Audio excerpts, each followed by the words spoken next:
Okay, wag na tayo magpaligoy-ligoy pa at subukan na natin mag-loan ng cash dito kay Peso Loan. Magkano kaya yung maibibigay niya na credit limit sa ating first loan? At gaano kataas yung interest na maibibigay niya? By the way, once again, this is Pancha and welcome back to my channel. At sa mga bago pa lamang dito sa akin channel, kung gusto nyo din ng ganitong klaseng niche or contents na kung paano kumita ng pera online, ay huwag kalimutan mag-subscribe at i-hit ang notification bell para ma-notify ka sa mga susunod nating mga videos na i-upload.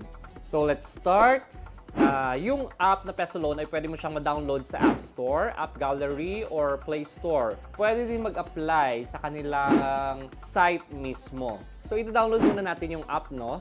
And then, before natin siya i-install, tingnan muna natin yung about this app. So, under pala siya sa company name na Masaganang Buhay Finance Philippines Corporation with SEC registration and certificate of authority. And by the way, guys, pag-isipang mabuti ha kung maglo-loan ka sa loan app na ito kasi nasa list siya ng mga submitting entities sa CIC. So, para malinis yung record nyo, pag-isipan nyo muna. Medyo alanganin yung pera nyong pangbayad, mas mainam siguro na wag na lang. Of course, para maprotektahan naman yung inyong credit record. Tapos, meron daw siyang loan period from 91 days to 180 days. Maximum loan limit is from 1,000 pesos to 100,000 pesos, which is, wow. Talaga lang ah. Meron silang monthly interest na 2.58%. Yung requirements ay dapat isa kang Filipino citizen at edad ay 18 to 60 years old. Of course, yung mobile mo at isang valid government ID lang yung kailangan dito. Tapos dito sa baba, tingnan nyo, meron siyang more than 1 million downloads. Tapos yung pang-akit nila, high loan amount up to 100,000 pesos daw. Limit expansion of course if nagbayad ka on time. So ayun, sabi ko nga kanina, SEC registered siya. Pero guys, again, hindi lahat ng mga SEC registered na loan apps ay mapagkakatiwalaan or may magandang serbisyo. So transparent charges, quick and easy with 3 simple steps, wide and reliable payment channels. So now tingnan naman natin ang mga reviews ng mga katropa nating nakagamit na ng loan app na ito. So para maliwanagan tayo, mabigyan tayo ng hint about sa loan app na ito. And then, let's start with, of course, 5-star muna. 5-star reviews. Okay, ayan. Ayan yung mga reviews nila, no? At basahin nyo lang isa-isa yung mga reviews nila. Okay? Yes. Then, sa 1-star naman ay, tingnan natin. So, ito yon. Ayan. Yan yung mga reviews nila sa loan app na Peso Loan at yung mga reasons nila kung bakit 1-star lang yung ibinigay nila. At in fairness ha, naka 4.7 stars gained siya sa mga reviews or 4.7 stars rating sa mga nakagamit na. Well, let's see, susubukan natin. Now, let's install the app. Maghintay lang ng konti. Then, tap open. Ayan, basahin nyo lang yung service agreement bago itap ang agree. Welcome to Peso Loan. Borrow up to 100 pesos, or sorry, 100,000 pesos. At of course, hindi naman natin yan makukuha, no? Agad-agad na pag-apply natin, 100,000 pesos na agad yung ibibigay nilang credit limit sa atin. So, hindi pa. Mahabang proseso pa yan. Hihintay natin kung magkano yung ibibigay nilang credit limit sa atin as first loan. At dito, ilagay ninyo yung mobile number ninyo. Then, itap lang ang privacy policy at basahing maigi as if binabasa. Then, if okay na sa privacy policy, ay itap lang ang I agree to the terms of service and privacy policy. Then, tap let's go. At dito naman, i-allow lang yung app na to send and view SMS messages kasi magsisend siya sa atin ng OTP. And katapos niyan, hintayin lang yung OTP na ipapadala nila sa number mo. At ilagay niyo lang yan dito. Okay. Pagkatapos ay mag-submit lang ng 4-digit login password. Ayan. Tapos i-verify mo din dito yung fingerprint for quick login. At hindi yan screen record, walang copy tayo niya kasi baga nakaprogram na yung app na portion na yan ay hindi pwedeng screen record. At yun naman, maghingi sila ng personal info mo. So, i-allow lang ang app to make and manage phone calls, personal information. Kukunin nila yung level of education, marital status, residential address, at complete address. Additional info to get higher loan amount. Ilagyan ko na lang dito kahit optional yung alternative phone number at email ko. Ayan. So, if na-fill out mo na, just tap submit. Sa work info naman, lalagay mo dito yung nature of work mo, industry, monthly income, araw ng sahuran mo, at ang company number. Ayan. So, ilagay mo dyan. Then, tap submit. Dito naman sa emergency contact, maglagay ka dito ng 3 nasa contacts mo. Nilagay ko dyan, of course, yung nasa phone book mo din, di ba? Yung brother ko, yung sister, at saka yung mother ko. If okay na, just tap submit. Dito naman sa identity info, mas mabilis daw na ma-approvean pag ang ID type na gagamitin ay itong may mga red thumbs up. National ID, or PhilSys, ID, driver's license, UMID, PhilHealth card, at yung T number mo. Yung ginamit ko dito ay yung PIN ko. As usual, gaya ng ginagawa natin sa ibang mga loan apps or first time mo dito, yung ginagawa dito pag nagsasubmit ng ID is pinipicturean yan natin, front and back, and then submit. Itap lang yung allow Peso Loan to access the camera. At ayan, picturean lang ang front ng ID. Kung okay na yan, just tap check, yung check sa gilid. Then, yung back naman, at yung okay na is just tap yung check sa gilid. Tapos, i-verify mo lang ulit. I-check mo yung pwedeng i-edit. At kung meron mang for editing, i-edit mo yung info bago mo yan i-submit.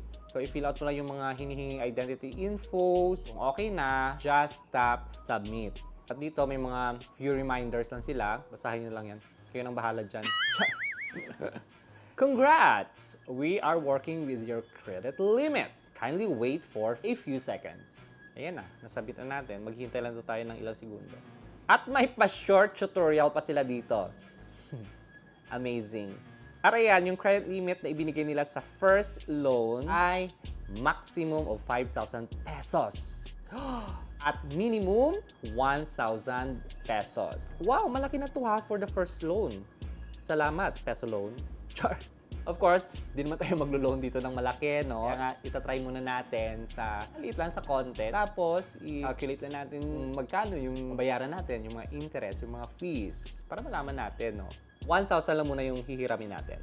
At dito naman sa term, nakikita ninyo, if 7 days lang per term ang pipiliin mo para bayaran, bibigyan ka nila ng 4 terms. So, parang ano siya, installment. 4 terms. Every 7 days, magbabayad ka hanggang ma-fully paid mo yung inutang mo. Then, if 14 days naman or 14 days per term naman, meron ditong option, either 4 terms or 3 terms. And of course, very self-explanatory. The more na mahaba yung term na pipiliin mo is the higher yung babayaran mo. Babayaran mong fees or interest. So, yung 7 days per term with 4 terms na lang yung pipiliin ko sa 1,000. Tapos, ito yung loan details. Ayan. Kayo na bahala mag-calculate kung ilang percent yan. Basta, yan yung babayaran mo, which is medyo malaki siya. Yeah. Especially if medyo malaki din yung halagang ilo-loan mo ha. So, mas malaki talaga yung babayaran mo. Dito sa baba, sabi, repay on time to enjoy discount on your last installment. May pa-discount si Kuya. If okay lang sa'yo, ganun yung loan details mo, at ganun yung mga babayaran mo, edi go. So, if okay lang sa'yo, at kung need mo talaga ng money, ilagay nyo lang dito yung withdrawal method nyo. Select withdrawal method. Meron ditong 2 options. Pwede daw dito through bank or yung isa is through e-wallet. Dito sa bank option, madaming nakalist dito na pwede. At sa e-wallet naman, so ito. Ayan.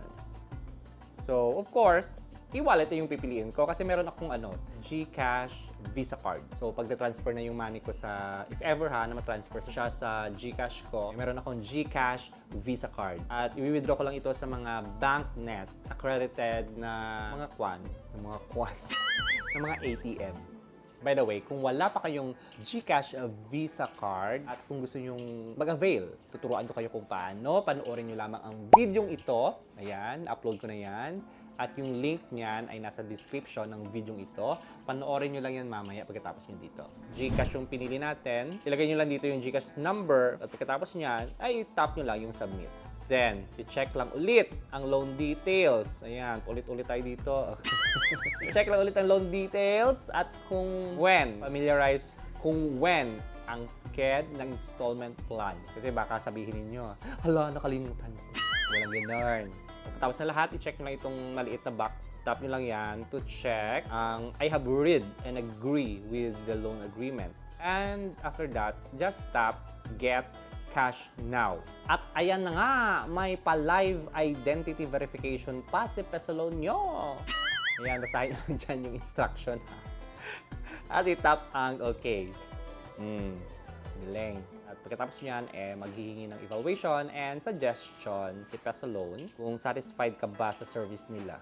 Hindi ko pa nga nakukuha yung pera ko.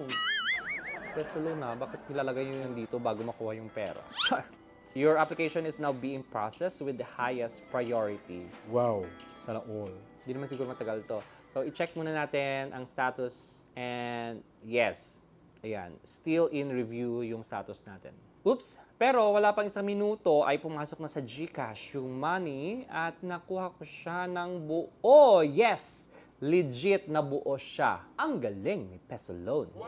At para naman malaman nyo kung paano ko binayaran yung loan ko sa Pesalone, ay panoorin nyo lamang ang video ito at nasa description na natin yung link niyan.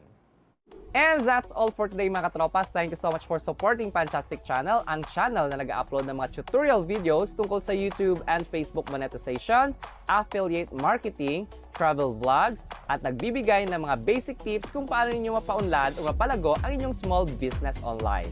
Bye-bye!